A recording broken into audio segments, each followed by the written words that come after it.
मुश्किल जीना यहाँ, जरा हटके जरा बच के, यह है मुंबई में। ये गाना सालों पुराना है, दशकों पर आज भी उतना ही सही है, सटीक है। बात करेंगे आज की इस कड़ी में मुंबई के खाने। जी हाँ, बात करेंगे कि कैसे 7 द्वीपों का एक समूह बन गया सपनों की महानगरी। मुंबई सिर्फ एक शहर नहीं है, ये सपनों की नगरी है। जी हाँ, सही मायनों में सपनों की नगरी है।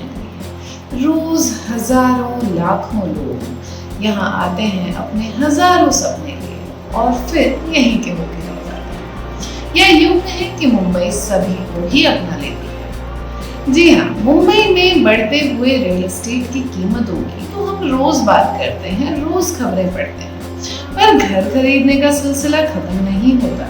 सभी को चाहिए अपना एक टुकड़ा मुंबई में, अपनी थोड़ी सी जगह अपने परिवार के लिए, सुनहरे भविष्य मुंबई में। फिर शुरू होता है घर बनाने का, घर खरीदने का सफर। मुंबई का रियल एस्टेट एक बहुत ही खूबसूरत कहानी है। ये कहानी है मांग और आपूर्ति की, जहाँ सीमित जमीन और विशाल आबादी और सभी को चाहिए अपना घर। यहाँ बढ़ती हुई कीमतों की रोज बात होती है, लेकिन फिर भी घरों की भारी मांग है। ये कहानी है सपनों की, निवेश की और शहर के लगातार बढ़ते आर्थिक महत्व की, जहाँ हर तरफ लग्जरी घरों से लेकर आम लोगों के लिए घरों की चाहत है, जो रिकॉर्ड बिक्री और सरकारी राजस्व के रूप में हमें रोज ही दिखाई देती है। चलिए फिलहाल शुरू करते हैं शुरू से, पुरानी वाली बॉम्बे से। नमस्कार दोस्तों, स्वागत है आपका प्रॉपर्टी ब्रांड्स टीवी में। और आज की इस कड़ी में हम बात करेंगे मुंबई की। जी हाँ, प्रॉपर्टी ब्रांड्स टीवी आपके लिए नया कार्यक्रम लेकर के आ रहा है, जहां हम बात करेंगे भारत के विभिन्न शहरों की, पुराने समय से लेकर आज तक के उनके ग्रोथ की, डेवलपमेंट की और फ्यूचर प्रोस्पेक्ट्स की। इससे डेफिनेटली रियल एस्टेट पे आपका भरोसा, आपकी समझ और ज़्यादा बेहतर हो जाएगी। और हम हमेशा कहते हैं, जब आपको अच्छी अपॉर्चुनिटी मिले रियल एस्टेट में इन्वेस्ट करें, जानकारी तो ज़रूर ही रखें। एंड अगर आप हमारे चैनल पर नए हैं, आपने अभी तक सब्सक्राइब नहीं किया है, तो प्लीज़ डू सब्सक्राइब। अगर आप हमारे चैनल पर आते जाते रहते हैं, रियल एस्टेट इन्वेस्टर हैं, एंथुसियास्ट हैं या फिर होम बायर हैं, रियल एस्टेट को समझना, रियल एस्टेट की समझ रखना चाहते हैं, तो भी प्लीज़ चैनल को सब्सक्राइब करें, प्रॉपर्टी ब्रांड्स टीवी को सब्सक्राइब करें, हमारे वीडियोस को लाइक करें। आपके सपोर्ट से हमें बेहतर काम करने की एनकरेजमेंट मिलती है। हमारी हमेशा कोशिश रहती है कि हम आपके लिए रेलेवेंट टॉपिक, रेलेवेंट कंटेंट लेकर के आ सकें, जो आपके लिए ज़्यादा बेहतर साबित हो in terms of information, in terms of knowledge and in terms of आपके रहने का, लिविंग का एक्सपीरियंस। बहरहाल बढ़ते हैं अपने वीडियो की तरफ और वीडियो शुरू करते हैं। तो जैसे कि मैंने वीडियो की शुरुआत में कहा, मुंबई आज जैसे दिखती है पहले वैसे नहीं दिखती थी। मुंबई मात्र 7 आइलैंड्स का एक समूह हुआ करता था। वहां से हम वीडियो की शुरुआत करेंगे। आज आपको हम उस सफर पे ले चलेंगे जहां 7 टापुओं को पहले बम्बई बनते देखेंगे और फिर मुंबई तक का जर्नी हम कवर करेंगे। मुंबई को मुंबईन, बॉम्बे, मुंबे, बॉन भैया कहा जाता था। 1509 में पुर्तगाली लोग यहाँ पहुंचे और 1534 तक यह जगह उनके कब्जे में आ गई। लेकिन तब भी यह शहर एक नहीं था। यह 7 छोटे छोटे आइलैंड से बना हुआ एक जमीन का टुकड़ा था। इस आइलैंड के नाम थे बॉम्बे, कुलाबा, लिटिल कुलाबा, मडगांव, परेल, वर्ली और माही। इनमें से कई नाम हम आज भी सुनते हैं। आज भी मॉडर्न रियल एस्टेट में, मॉडर्न इंफ्रास्ट्रक्चर में इनका बहुत इंपॉर्टेंस है।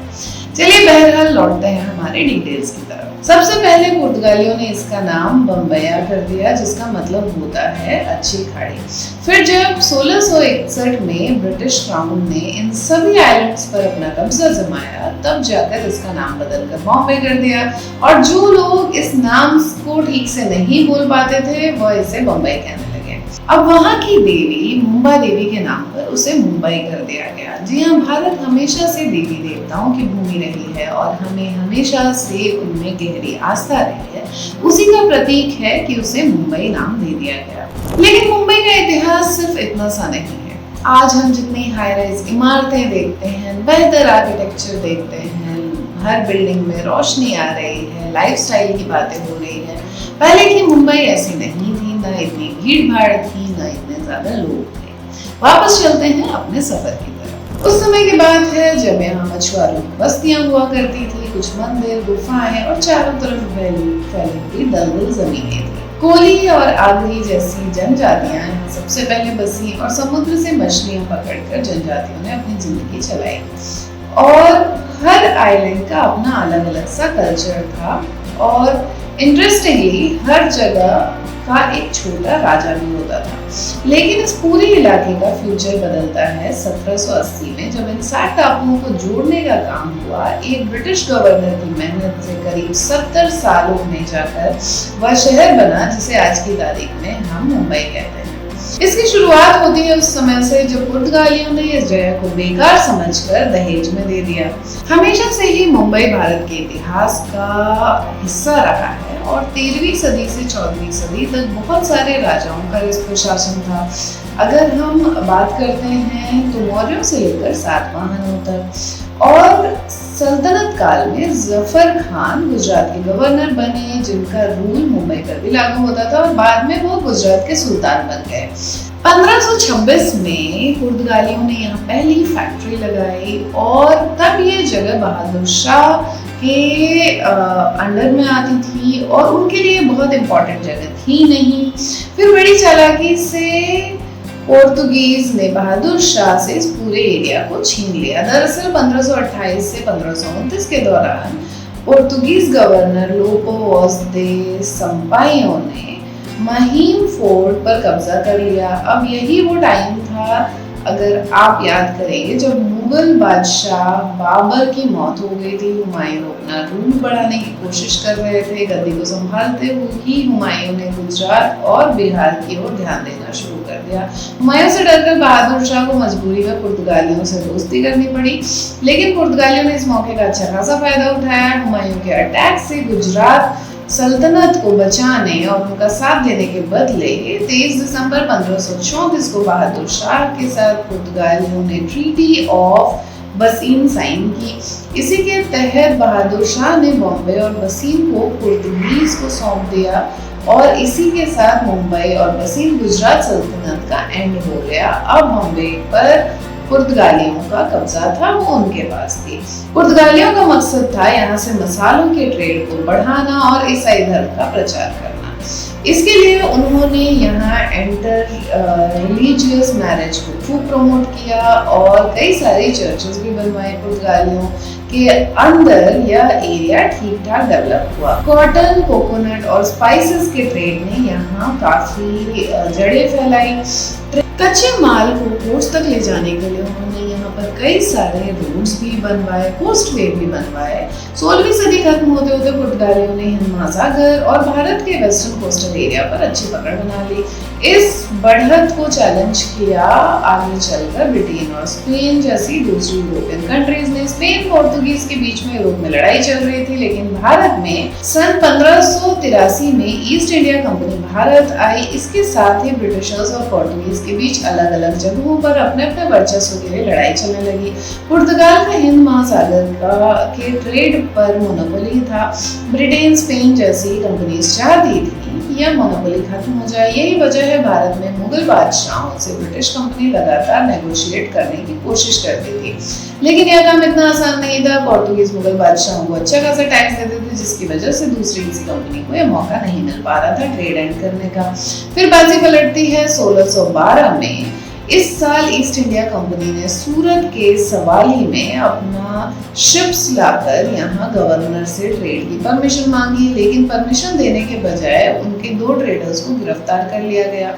इसके बाद पोर्तुगीज और ब्रिटिश ईस्ट इंडिया कंपनी के बीच में एक जंग हुई।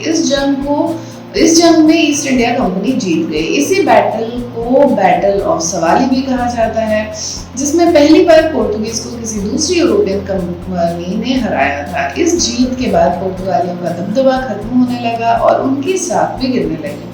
फिर इसी के साथ ईस्ट इंडिया कंपनी को कुछ जगहों पर ट्रेड करने की इजाजत मिल गई। फिर आगे चलकर अंग्रेजों को समझ आया कि ईस्ट इंडिया अच्छा खासा फायदा मिल सकता है। इसके लिए फिर जाकर अंग्रेजों को समझ आया कि भारत से उन्हें बहुत ज्यादा फायदा मिल सकता है और इसके लिए उन्हें यहाँ से हर एक कॉम्पिटिटर को हराना और भगाना पड़ेगा।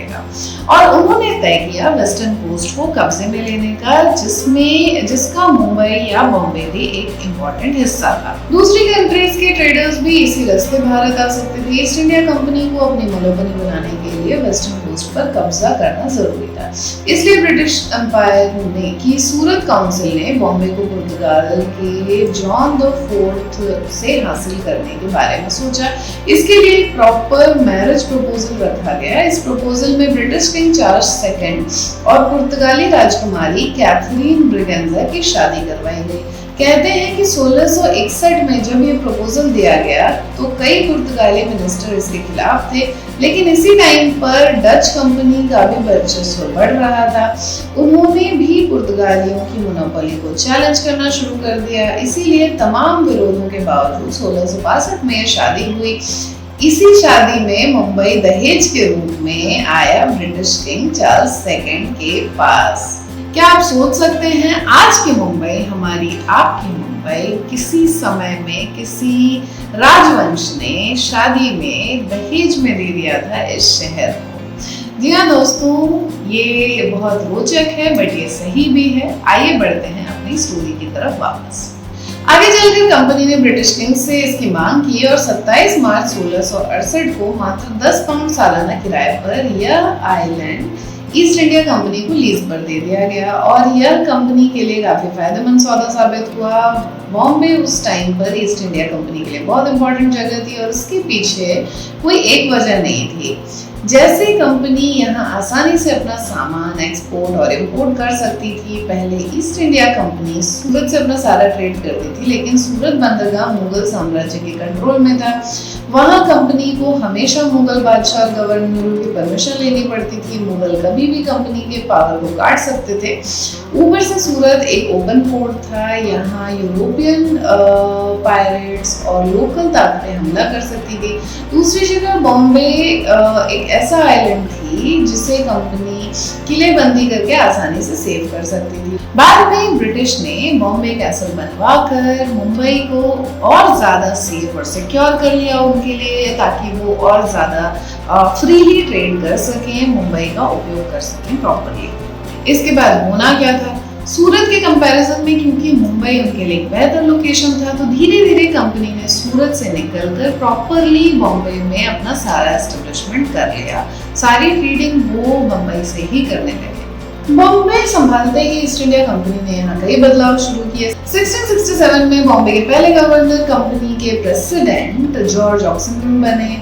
इसके साथ ही कंपनी ने फिर ट्रेड पर ध्यान देना शुरू किया था। मुंबई के उस समय अपने अलग चैलेंजेस थे, क्योंकि मुंबई 7 टापू थी और हमने आपको शुरू में बताया था कि दलदली जमीन थी यहाँ पर, तो यहाँ बीमारियां भी खूब फैलती थी और उस समय हेल्थ केयर की सुविधा अवेलेबल नहीं थी। अगर कंपनी को काम करवाना था, लेबर्स को रखना था और काम को कंटिन्यू रखना था, तो हेल्थ केयर एस्टेब्लिश करना उनके लिए बहुत मैंडेटरी हो गया था।